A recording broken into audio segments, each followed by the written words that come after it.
আজকে একটি লজ্জার বিষয় জাতির জন্য। শিক্ষকরা থাকবেন শিক্ষা প্রতিষ্ঠানে, তারা এসে রাস্তায় দাবি তুলবেন যে আমাদের এই ন্যায্য দাবিগুলো আপনারা মেনে নিন, সরকার মেনে নিন, অর্থাৎ ছাত্ররা মেনে নিন। এটা নিঃসন্দেহে জাতির জন্য কষ্টের এবং লজ্জা। রাষ্ট্রের এখন রেভিনিউ সবচেয়ে বড় সোর্স হচ্ছে ভ্যাট। আবার সেই ভ্যাট এইটা ভিক্ষুকের, এইটা শ্রমিকের, এইটা কর্মচারীর, এইটা কর্মকর্তার, এইটা ব্যবসায়ীর, এইটা ডাক্তার সাহেবের, এইটা উকিল সাহেবের, এইভাবে আলাদা করে রাখা হয় না। ট্রেজারিতে সমস্ত সম্পদ একাকার।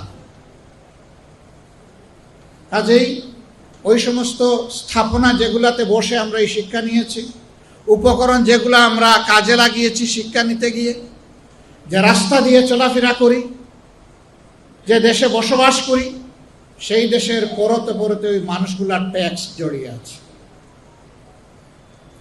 তার সাথে আরেকটা জিনিস উন্নয়নের জন্য লাগে, সেটা আমাদের মতো তৃতীয় বিশ্বের দেশগুলা বৈদেশিক ঋণ নিয়ে থাকে। আজকের জন্ম নেওয়া শিশুটির উপর ঋণের যে বোঝা, আপনার উপরেও সমান সেই বোঝা। সুতরাং আমরা প্রত্যেকটি মানুষ সমাজের কাছে দায়বদ্ধ, 18 কোটি মানুষের কাছে দায়বদ্ধ। এই ফিলিংস আমাদের থাকে না। এখানে সম্মানিত শিক্ষক মণ্ডলী আছেন, দুটি দাবি এখানে প্রকট। দুইটা হলে বাকি সব এই দুইটার ভিতরে ঢুকে যাবে। দুইটাই ন্যায্য। একটি হচ্ছে জাতীয়করণ করতে হবে, আরেকটা হলো যারা এখনো এমপিওভুক্ত হননি তাদেরকে এমপিওভুক্ত করতে হবে। এই দুই দাবির ভিতরে সব ঢুকে যায়, কিছুই আর বাইরে থাকে না, বাকিগুলা সব খুচরা। এই দুইটার ব্যাখ্যা আমি আমার দুইটা অনুভূতি পেশ করে আমার কথা শেষ করব। বর্তমানে যে সমস্ত শিক্ষা প্রতিষ্ঠান সরকারের পূর্ণ আর্থিক ব্যবস্থাপনায় চলে, তার একটা গুরুত্বপূর্ণ সংখ্যায় কোনো লেখাপড়া হয় না। শিক্ষা প্রতিষ্ঠানের কর্মঘণ্টার সময় বাসায় বসে শিক্ষকতা করেন, বিকল্প কলেজ অথবা স্কুল গড়ে তোলেন।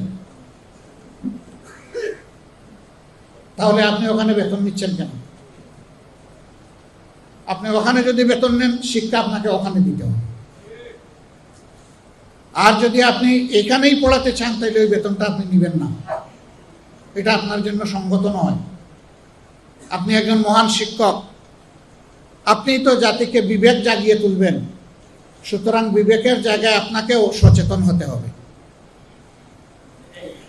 যারা এখন এমপিওভুক্ত আছেন কিন্তু জাতীয়করণ না হওয়ার কারণে বৈষম্যের শিকার, আমরা আবার ভয় করব না তো যে আপনারাও সরকারি হয়ে গেলে এমনটা হয়ে যাবেন? ভালো করে বুঝে শুনে জবাব দিবেন। কিন্তু সমাজের চাকা সৎ পথে চলছে না, সমাজের চাকা সত্য থেকে বিচ্যুত হয়ে চলছে। আমি আপনাদের মাধ্যমে অনুরোধ জানাতে চাই মহান শিক্ষকবৃন্দকে, আসুন শিক্ষার এই মহান পেশাটাকে নেশা হিসাবে আপনি কবুল করুন। এটাই আপনার জীবনের মিশন হোক, যে আপনি মানুষ গড়ার কারিগর, আপনি মানুষ গড়ে দেবেন। বলবেন যে পেটে ক্ষুধা রেখে কিভাবে মানুষ গড়ব? এই দায়িত্ব সমাজের, এই দায়িত্ব রাষ্ট্রের। এই জন্যই আপনাদের সরকারিকরণের দাবি আমরা সমর্থন করি। এটি হওয়া উচিত। শিক্ষা মানুষের যদি মৌলিক অধিকার হয়ে থাকে, তাহলে সেই শিক্ষা প্রত্যেকটি মানব সন্তানকে তার অধিকার তার হাতে তুলে দেওয়ার দায়িত্ব হচ্ছে সরকারের।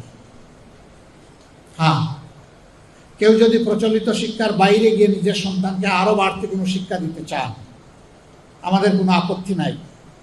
কিন্তু মৌলিক শিক্ষাটা পাওয়ার অধিকার সকলের রয়েছে। এটা ইবতেদায়ী এবং প্রাইমারি থেকে শুরু করে বিশ্ববিদ্যালয় পর্যন্ত। যার মেধা যতটুকু পর্যন্ত পৌঁছবে তাকে ততটুকু শিক্ষার পরিবেশ দিতে হবে।